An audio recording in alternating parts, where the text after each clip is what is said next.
Luzon, Visayas, Mindanao at buong mundo. Ngayon ay Martes, February 6, 2024. Ako si Barbie Mulak at ito ang Balitang A to Z. Bangayan ng mga mambabatas sa Senado at Kamara ukol sa tsa-tsa, hindi pa rin tumitigil.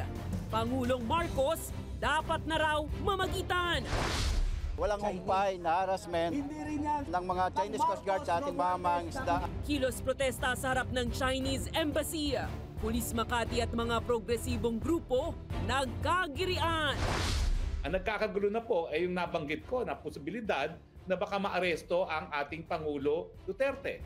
Dating Malacanang spokesperson Harry Roque nagbabala ng posibleng magkagulo kapag inaresto ng ICC ang dating Pangulong Duterte. At sa ating balitang showbiz, kasalang Bea Alonzo at Dominic Roque. Mangyayari pa ba?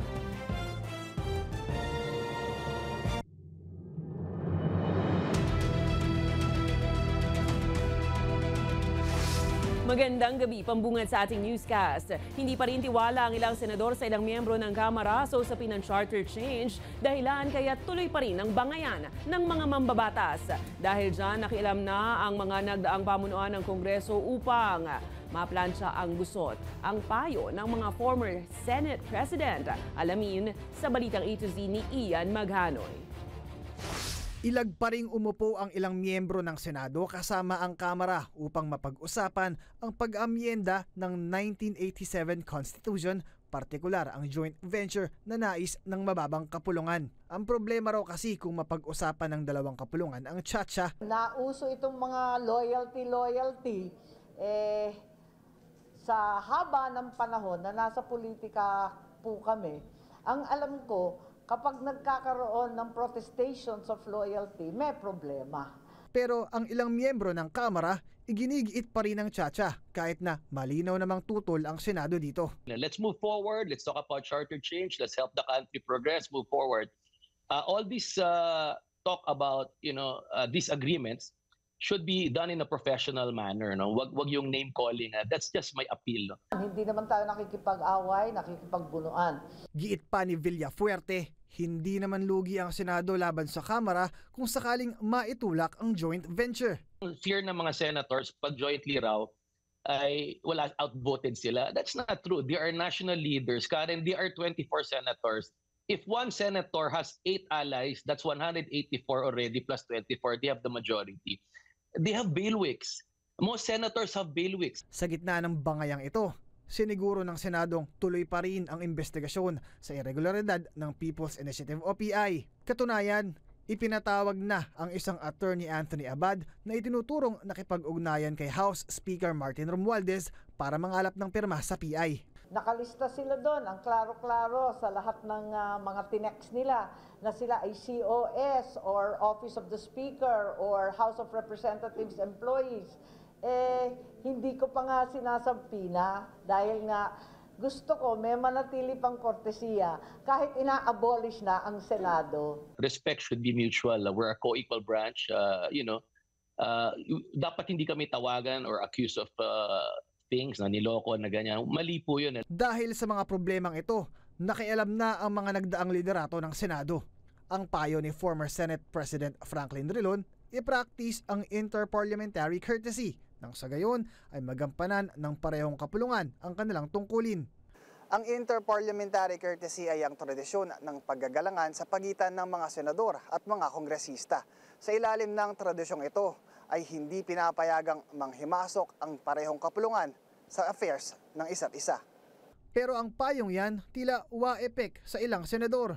Kung tutuusin, pwede ring sabihin, ano pa ang natitira sa interparliamentary courtesy? Pinapatay na nga yung Senado. Mawala naman yung interparliamentary courtesy. Bakit ko i-impose yung ceasefire ko sa kanila? O kung magsabi sila na ceasefire, totoong ceasefire.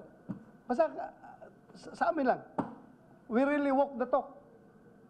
Pag sinabi namin ceasefire, ceasefire. Kaya hirit ni Drilon, kailangan na talagang mamagitan ni President Ferdinand Bongbong Marcos Jr. at plansyahin ang gusot na ito. Bagay na sinecond demotion naman ni former Senate President Tito Soto III. Anya, wala naman daw kasing bagay na hindi kayang masolusyonan ng masinsinang usapan. Una nang nanindigan ang Senado sa pamamagitan ng resolution of both houses number 6 nito idadaan ang pag-aamyenda sa 3 economic provisions ng konstitusyon kasabay ng investigasyon sa irregularidad ng PI. Para sa Balitang A to Z, Ian Maghanoy. Inihayag ng Philippine National Police na hindi sila maaaring makialam sa isinusulong na People's Initiative.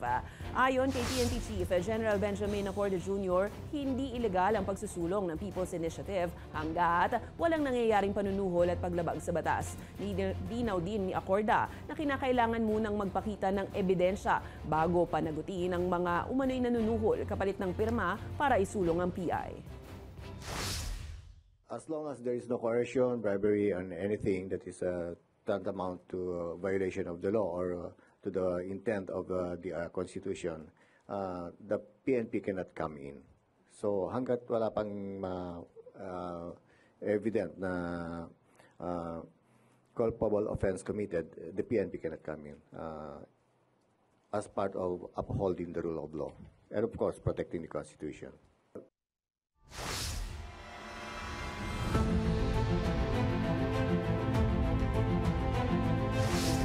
Girian at mahabang paliwanagan ang nangyari bago magsimula ang isang kilos protesta sa harap ng embahada ng China. At patuloy na panawagan ng mga progresibong grupo, ipagtanggol naman sana ng gobyerno ang mga mangingisdang Pilipino at ang soberanya ng Pilipinas. May balitang A to Z si Kim Salinas. Hinarangan at hindi tuluyang pinapwesto sa bangketa ng harap ng Chinese Embassy ang ilang militanteng grupo. Papasok pa lamang kasi ang mga ito, nagbarikada na agad ang pulis Makati. Malaya po tayo, sir. Ang ano na natin yung sa amin lang naman po yung kaipan. Oo nga, baka mas mabuti nga kung kakagin natin ang hindi mabuti yan, sir, kasi ginagarantin yung maayos. Dito lang po tayo, sir, para ano. Ang una nating request ay makapwesto tayo dito sa harap mismo ng Chinese Embassy sa bangketa para makapagpahayag ang ating mga mangingisda at yung ating ibang mga kasama. Subalit tayo payagan ng pulis. Dahil sa girian ng mga ralihista at pulis, bumigat ang daloy ng mga sasakyan sa kahabaan ng Hilpuyat Avenue. Ipinagpilitan kasi ng kapulisan na sa kalsada na lang silang magprograma pero giit ng grupong bayan. Kaya ang tanungan namin, kanino ba yung bangketa? Sa mga Chinese o sa Pilipino? Kung sa Pilipino, dapat payagan nila ang mga Pilipino na magpahayag doon. No, dahil ito ay bahagi ng Pilipinas.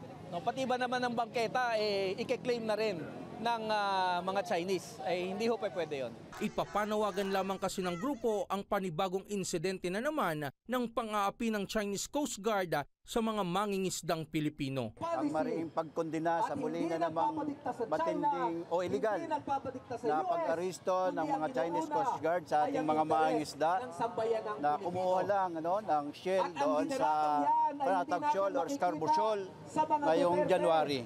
Nagdala din ang grupo ng mga shell na walang laman kaugnay sa kamakailang ipinatapon ng Chinese Coast Guard ang mga nahuling shells ng mga Pinoy sa Baho de Masinloc noong Enero. Giit kasi ng pamalakaya na ipagtanggol naman sila ng gobyernong Marcos Jr. na dapat unang pumuprotekta sa mga mangingisdang Pilipino. Walang humpay na harassment ng mga Chinese Coast Guard sa ating mga mangingisda at pagharang para sa malayang makapangisda. Ang panawagan natin, atin ang Pinas, China Layas. Present din sa kilos protesta ang grupong Pinas o Pilipinong nagkakaisa para sa soberanya. Sana naman raw ay manindigan ng gobyernong Marcos Jr. na ipaglaban ang bansa. Panawagan namin ang paglayas ng mga barkong China sa ating karagatan, paglansag ng kanilang mga base na tinayo sa mga artificial reef sa ating karagatan. Hinahamon nila ang pamahalaan na gawin ding prioridad na manaig ang Pilipinas sa sariling soberanya nito.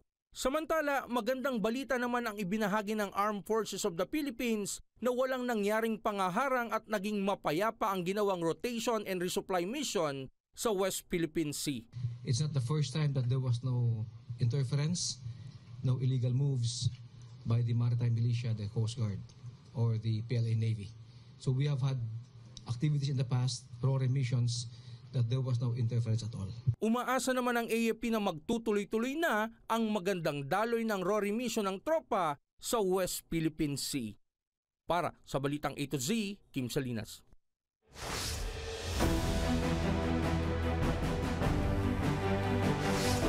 Inatasan ng Pangulong Ferdinand Bongbong Marcos Jr. ang Philippine National Police na palakasin pa ang kampanya laban sa cybersecurity ng bansa. Ayon kay PNP Chief General Benjamin Acorda Jr., nais ng Pangulo na mapalakas ang cybersecurity upang mapuksa ang kaso ng mga online scam at iba pa. Habang batay sa inilabas sa datos ng PNP, tumaas ang kaso ng cybercrimes noong 2023. As instructed by our President, we are intensifying, we are capacitating our police officers on the ground, especially as of previously, ang ating cybercrime group is only up to the regional level lang. Kaugnay niya, naghain ng Senate resolution si Senator Riza Ontiveros para maimbestigahan ang nangyari cyber attack sa ilang government agencies. Ayon kay Ontiveros, imbes na unahin ang issue ng charter change, dapat mas bigyan prioridad ang seguridad ng bansa para mapigilan ang posibleng pag-atake ng China. Pinangangambahan din ng mambabatas na posibleng mayroon ng ini-install ang mga Chinese hackers na malware para pasukin ang website na may kinalaman sa West Philippine Sea. Matatanda ang batay sa investigasyon ng DICT, China di umano ang nasa likod ng pag-atake sa mga website ng pamahalaan. Imbes ng enerhiya natin ay mapunta sa pagpapalakas ng mga batas para sa ating pambansang seguridad, nag-aaksaya tayo ng panahon para sa interes ng iilan. Tama na ang tsa-tsa. China ang mas malaking problema. Let us stop wasting time on changing the Constitution.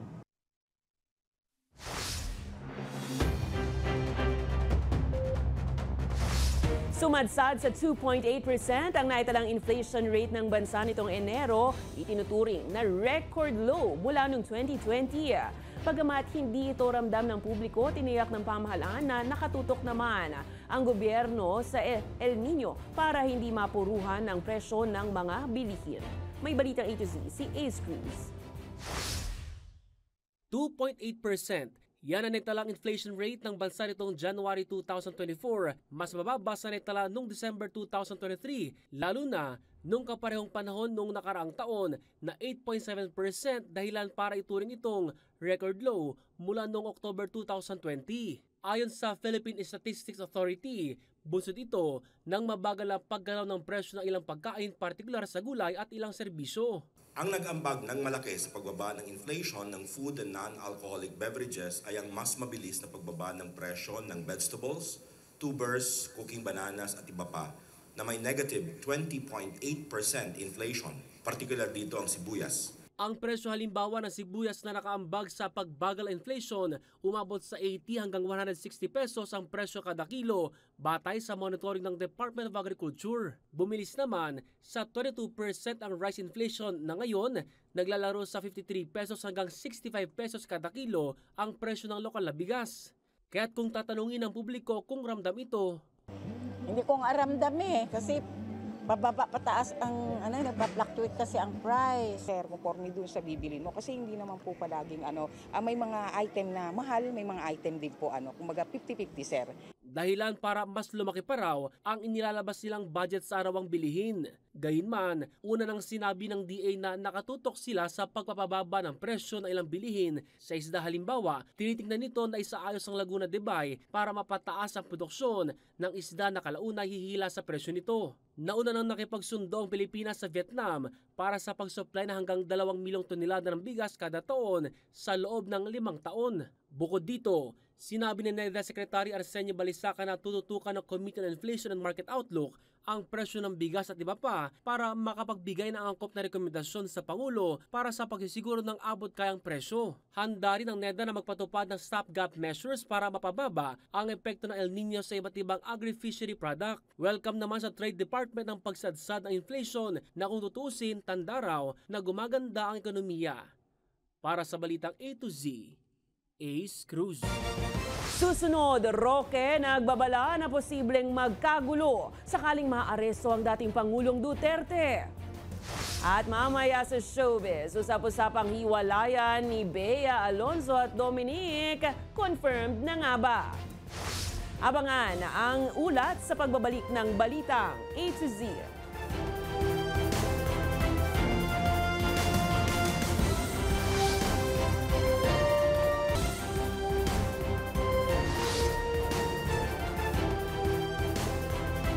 Pinabulaanan ng DOJ at ng AFP ang mga alegasyon ni Atty. Harry Roque ukol sa umano'y nalalapit na pagpapaaresto sa dating Pangulong Duterte at umano'y pagpapabuwag sa sinasabing Duterte Loyal na Task Force Davao. May panawagan naman si Roque sa Pangulong Marcos upang hindi raw magkagulo ang bansa sa issue. Narito ang ating Balitang A to Z. Ang nagkakagulo na po ay yung nabanggit ko na posibilidad na baka maaresto ang ating Pangulo Duterte. Nagbabala ang dating Malacanang spokesperson Atty. Harry Roque na posibleng magkagulo sakaling matuloy ang sinasabi nitong nalalapit na pagpapaaresto sa dating Pangulong Rodrigo Roa Duterte. Anong gusto niyong gawin namin? Magpi-people power na ba tayo? Ako naman po, huminahin po tayong lahat ha? Kasi hindi pa naman po nangyayari. Una nang sinabi ni Roque na mayroon siyang 3 impormante na nagsabing nalalapit na nga ang pagpapaaresto kay Duterte ng International Criminal Court kaugnay sa libu-libong namatay sa ilalim ng drug war. Mismong si Duterte rin daw ang nagsabi nito. Pero ayon sa Department of Justice, hindi nito alam kung ano ang sinasabi ni Roque, lalo na at wala namang komunikasyon ng ICC sa DOJ. Ang Armed Forces of the Philippines naman, pinabulaanan ang alegasyon ni Roque na umano'y bubuwagin na ang Task Force Davao bilang paghahanda sa umano'y pagpapaaresto sa dating Pangulo. Sa pahayag ng Eastern Mindanao Command, walang utos ukol sa pagpapabuwag. Yung balita po na bubuwagin yung Task Force Davao ay hindi po totoo. Hindi po totoong bubuwagin natin yung Task Force Davao. Instead, magdadagdag pa ho tayo ng mga task forces sa mga lugar na talagang nangangailangan ng puwersa natin. Upang humupa ang anumang gulo, panawagan ngayon ni Roque sa Pangulong Ferdinand Bongbong Marcos Jr. Gumawa po si Presidente BBM ng Memorandum Circular addressed to all executive agencies including DOJ, NBI, PNP, and AFP. Walang makikipagtulungan sa ICC. Nakasulat yan na order. Una na ang sinabi ni Marcos na banta sa soberanya ng bansa ang ICC.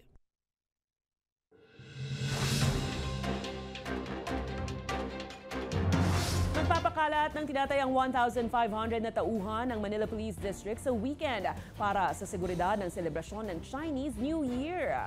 Pinayuhan din ng Pulis Maynila ang publiko na maging mapagmatsyag sa mga mandurukot, lalo't inaasahang aabot sa 1 milyon ang dadalo sa pagdiriwang sa Binondo. Samantala, sinabi ng Department of Transportation na naghahanap pa ng pondo para maipagpatuloy ang Mindanao Railway Project sa Davao City, sa Digos at Tagum matapos kanselahin ang naunang commitment sa China. Tiniyak naman ng ahensya ang pakikipag-ugnayan sa Department of Finance para sa alternatibong pagkukunan ng pondo.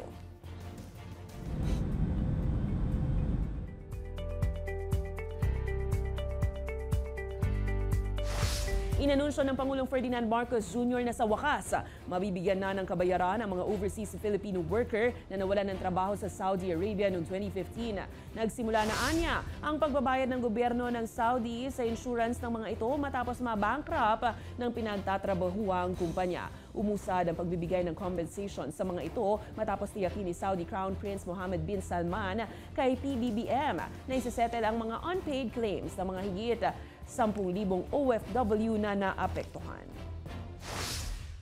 Iskulang balitaan ang ating mga OFW na nagaling sa Saudi na patuloy na ang pagbayad ng insurance ng Saudi Arabia sa mga empleyado ng mga kumpanyang na bangkarote nag-file ng claim sa insurance. Nakaprocess na ang Overseas Filipino Bank at Land Bank ng 1,104 Alinma Bank indemnity check. Yung Alinma Bank yung ginagamit sa Saudi Arabia.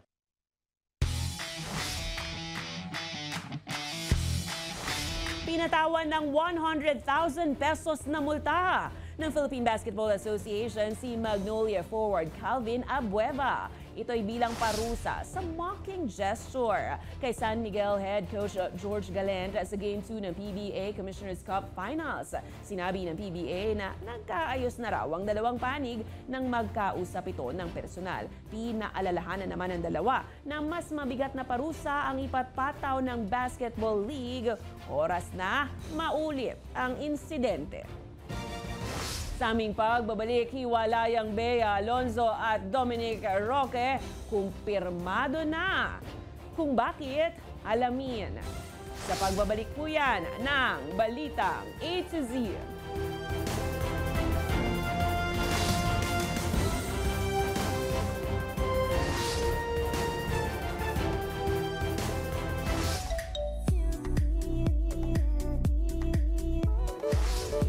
Mainit na pinag-uusapan ngayon kung matutuloy pa ba ang kasalang Bea Alonzo at Dominic Roque habang Hollywood debut movie na Lisa Frankenstein ni Liza Soberano. Kumusta kaya ang naging lagay? Alamin ang Balitang A to Z Showbiz mula kay Rod Garabon. No more wedding para sa aktres na si Bea Alonzo at fiancé nitong si Dominic Roque. Sa isang talk show, kinumpirma ng TV host at kaibigan ng dalawa na si Boy Abunda ang espekulasyon na hiwalay na nga ang celebrity couple. Kamakailan lang ay nakita na si Bea na hindi nasuot ang engagement ring nito at wala rin umano itong sagot ukol sa mga plano nito sa kanilang kasal. Nag-post naman si Dominic Roque ng kanyang selfie sa isang beach na walang nakalagay na anumang description. Sa ngayon, wala pang pahayag ang dalawang kampo ukol sa issue. Nakipagsabayan naman sa red carpet si Liza Soberano kasama ang co-star na sina Catherine Newton at Cole Sprouse para sa Hollywood debut ng kanyang horror comedy na pelikula sa Hollywood na may titulong Lisa Frankenstein. Ilalabas na kasi ang nasabing movie bukas, February 7 sa mga sinihan sa bansa, habang sa February 9 naman sa US.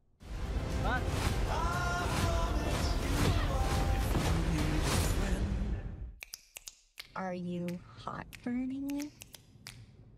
Lisa! Does he have more of a basketball bod or a football bod? He doesn't play sports. I tend to his grave. I talked to him. I wish I was with you. That's really weird, Lisa.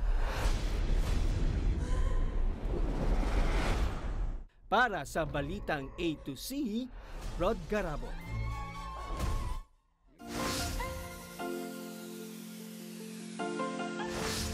Wala naman sa karaoke bar pero party kung party ang ganap dito kasi naman may pa-talent portion si Prof. Pumasa raw kasi sa quiz ang mga estudyante nito. Tingin nga ng energy.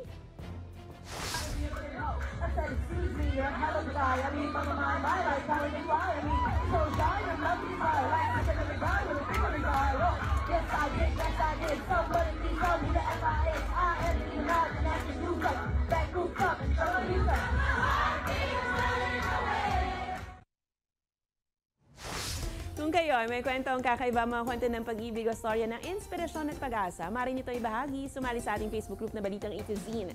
Panoorin ang replay ng ating programa at sundan ang ating social media pages, hanapin ang Balitang A to Z.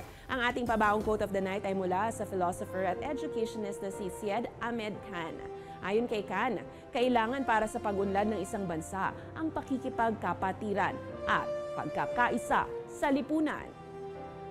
At yan, ang mga balita at impormasyon, mga kwentong may dalang inspirasyon na tinutukan ng Balitang A to Z. Ako si Barbie Mulak, maging maalam, makialam. Magandang gabi sa iyo, Pilipinas!